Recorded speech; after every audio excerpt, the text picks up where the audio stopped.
একটা ডিম দিয়ে 3টে পরোটা বানিয়ে নিলাম। টিফিনের রেসিপি এইভাবে বানালে কিন্তু একঘেয়েমিও হয় না, রোজ রোজ খেতে বোরিংও হবেন না, আর দেখতে বা খেতে কিন্তু এটা দুর্দান্ত লাগে। তো একটা ডিম দিয়ে 3টে ডিম পরোটা আমি কত সহজে কিভাবে বানিয়ে নিয়েছি সেটাই আজকে আপনাদের সাথে শেয়ার করব। চলুন দেখতে থাকুন আজকের আমার এই ভিডিওটি। মানুষের কিচেনে সবাইকে স্বাগত জানিয়ে আজকে শুরু করছি ডিম পরোটার রেসিপি। এখানে দেখুন আমি এই ডাবু হাতার 2 হাতা আমি ময়দা নিয়ে নিয়েছি। আপনারা চাইলে কিন্তু এটা আটা দিয়েও বানাতে পারবেন। আর নিয়ে নিলাম সামান্য একটু লবণ পরিমাণ মতো, মানে স্বাদ অনুযায়ী, আর 1 চামচ সাদা তেল। আর নিলাম সামান্য ছোট্ট চামচের সামান্য একটু চিনি, কারণ টেস্টের ব্যালেন্সটা যাতে ঠিকঠাক থাকে তাই নুন চিনি সব কিছু দিয়ে আমি অল্প অল্প জল দিয়ে একটা ব্যাটার তৈরি করে নেব, মানে যেভাবে আমরা গোলা রুটি তৈরি করি। এইভাবে দেখুন একসঙ্গে কিন্তু জলটা দিয়ে দেবেন না, তাহলে বেশি পাতলা হয়ে যাবে। তাই অল্প অল্প জল দিয়ে আমি একটা মিডিয়াম ঘনত্বের ব্যাটার তৈরি করে নেব। এইভাবে ভালোভাবে কিন্তু মিশিয়ে নিতে হবে, খুব ভালোভাবে চামচের সাহায্যে মিশিয়ে নিতে হবে, কারণ না হলে গুটি গুটি থেকে যাবে, সেটা ভালো হবে না। আর এটাকে ভালোভাবে মিশিয়ে দেখুন সাইডে রেখে দিলাম। আর এখন একটা সেদ্ধ আলু নিয়েছি, একটা বড় সাইজের সেদ্ধ আলুকে আমি মোটামুটি ম্যাশ করে রেখে দিলাম, খুব ভালোভাবে ম্যাশ করিনি।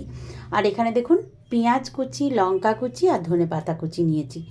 আর একটা নিয়েছি চাউমিন মশলা। এখানে আমার চাউমিন মশলাটা ছিল তাই চাউমিন মশলা নিয়েছি। আপনাদের কাছে যদি ম্যাগি মশলা থাকে তাহলে সেটা নিয়ে নেবেন। এবার দেখুন একটা বাটি নিয়েছি, তাতে কিছুটা পেঁয়াজ কুচি, কিছুটা লঙ্কা কুচি আর সামান্য একটু ধনেপাতা কুচি সব কিছুই দিয়ে নিলাম। আর দিলাম পরিমাণ মতো লবণ। আর একটা ডিম নিয়েছিলাম আমি প্লেটে, সেই ডিমটাই এখন আমি ভেঙে নেব এই বাটির সাথে। এই বাটিতে ভেঙে ভালোভাবে মিশ্রণটাকে তৈরি করে একটা সাইডে রেখে দেবো।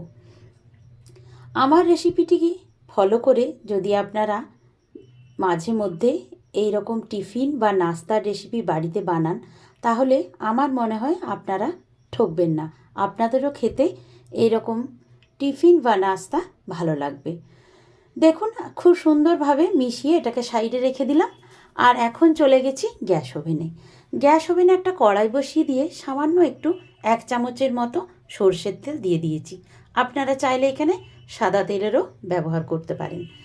এবার পেঁয়াজ কুচি দেওয়ার আগে সামান্য একটু জিরে ফোড়ন দিয়েছিলাম আমি, গোটা জিরে, আর তারপর দিয়েছি পেঁয়াজ কুচি আর লঙ্কা কুচি।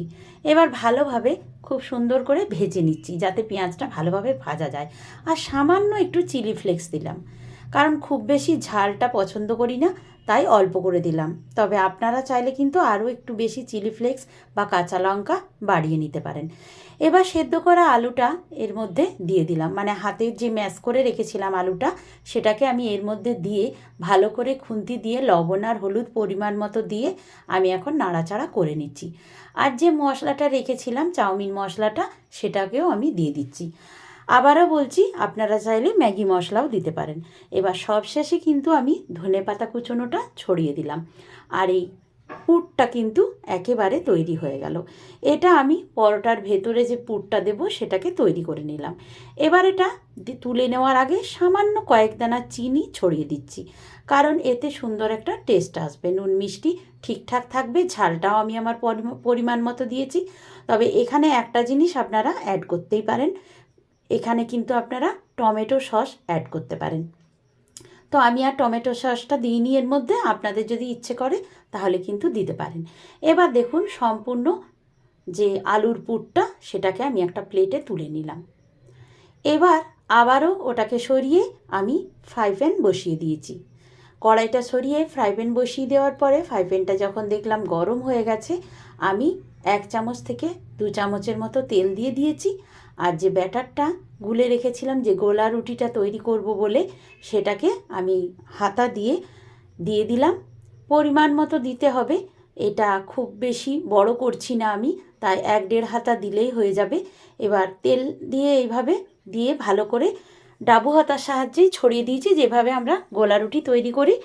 আর একটা পিঠ উল্টে দিয়ে দেখুন অপর পিঠে আমি যে রেখেছিলাম আগে থেকেই গুলে ডিমের মিশ্রণটা সেটাকে অল্প অল্প দিয়ে চারিদিকে স্প্রেড করে দিচ্ছি। দেখুন চারিদিকে এইভাবে ছড়িয়ে রুটিটার সাথে মাখিয়ে নিচ্ছি।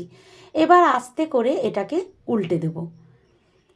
খুব সাবধানের সাথে উল্টে দিতে হবে, তাহলেই কিন্তু এটা অপর পিঠটা ভাজা হয়ে যাবে ডিমের যে মিশ্রণটা দিয়েছি। আর উল্টো পিঠে আমি আবার দিয়ে দিচ্ছি আলুর পুরটা। এই পিঠে কিন্তু আমি আর ডিম দিচ্ছি না। তাই দেখুন অল্প ডিম দিয়েই কিন্তু খুব সহজেই কত সুন্দর টেস্টি একটা পরোটা তৈরি হয়ে যাবে, তাও আবার আলুর পুর ভরা। এটা কিন্তু দুর্দান্ত খেতে হয়। আমি যেভাবে করছি আপনারা দেখলে নিশ্চয়ই বুঝতে পারছেন। এবারে চারিদিকে আলুর পুরটা ছড়িয়ে দিয়ে আমি এইভাবে উল্টে দিচ্ছি। চারটে সাইডই আমি এইভাবে মুড়ে নিচ্ছি। আর চারকোনা যে পরোটা তৈরি হয় সেইভাবে আমি তৈরি করে নিলাম। এইভাবে মোড়াটা দেখলেই আপনারা বুঝতে পাচ্ছেন কিভাবে মুড়ে নিলাম আর উল্টে দিলাম। আর এইভাবে আস্তে করে উল্টে পাল্টে ভেজে নিচ্ছি, তাহলেই কিন্তু এটা সুন্দর একটা টেস্টি পরোটা তৈরি হয়ে গেল। আবারও এটাকে তুলে রেখে আমি আরেকটা ব্যাটার এইভাবে দিয়ে আরেকটা পরোটা তৈরি করব। দেখুন আমি আরও 1 চামচ তেল দিয়ে দিলাম আর এখানে ব্যাটারটা দিয়ে ওই একইভাবে এইভাবে ছড়িয়ে দিচ্ছি। এক হাতা দিয়ে আমি ডাবু হাতার সাহায্যে এইভাবে চারিদিকে ছড়িয়ে দিয়ে যেভাবে গোলা রুটি তৈরি করি সেইভাবেই কিন্তু তৈরি করে নিচ্ছি। আর এরকম সহজ উপায়ে চটজলদি যদি আপনারা একঘেয়েমি রোজ রোজ টিফিন বা নাস্তা খেতে পছন্দ না করেন, তাহলে কত সহজে দেখুন তৈরি হয়ে যাচ্ছে।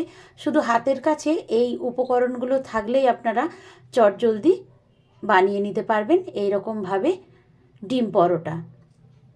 দেখুন এই একইভাবে ডিমের মিশ্রণটাকে দিয়ে এইভাবে উল্টে দিচ্ছি, তাহলে একটা পিঠে কিন্তু ডিমটা থাকছে আর অন্য দিকে থাকছে আলুর পুর।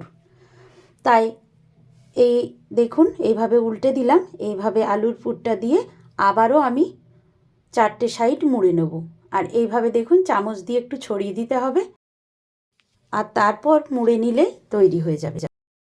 রোজ রোজ তো একঘেয়েমি রুটি পরোটা খেতে ভালো লাগে না, তো একটু মুখের স্বাদ বদলাতে আপনারা কিন্তু মাঝে মধ্যে এইরকমভাবে সহজ পদ্ধতিতে বানানো এরকম আলুর পুর ভরা ডিম পরোটা বানিয়ে নিতেই পারেন।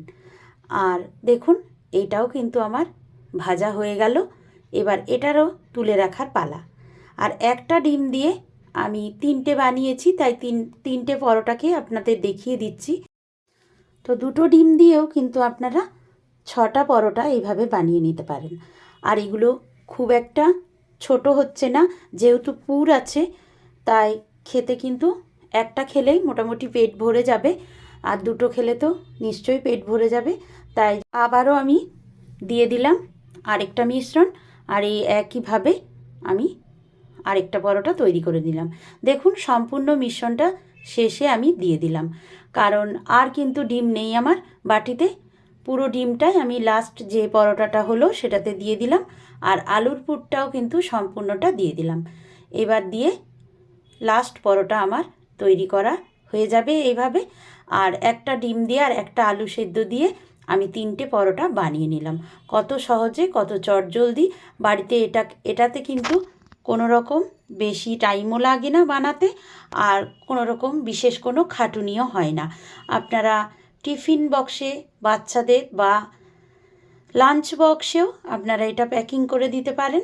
আবার চাইলে বাড়িতেও আপনারা যখন তখন ইচ্ছে করলেই আপনারা ব্রেকফাস্ট, ইভিনিং বা ডিনারেও এরকমভাবে চটজলদি বানিয়ে নিতে পারেন ডিমের পরোটা। দেখুন আমার 3টে পরোটাই তৈরি করা হয়ে গেছে। এখন আমি ধনেপাতার আচার আর টমেটোর সস দিয়ে আমি পরিবেশন করেছি। আপনারা চাইলে টমেটো সস বা যে কোনো রকমের মেয়োনিজ বা সসের সাথে আপনারা এইভাবে কিন্তু খেতেই পারেন। তবে এর সঙ্গে কিন্তু বিশেষ কিছু উপকরণ লাগে না, কারণ এটা যেহেতু আলুর পুর ভরা আছে এমনিই এটা খেতে দারুণ লাগে। আপনাদের রেসিপিটি যদি ভালো লাগে তাহলে অবশ্যই একবার ট্রাই করবেন আর আমাকে কমেন্ট করে জানাবেন।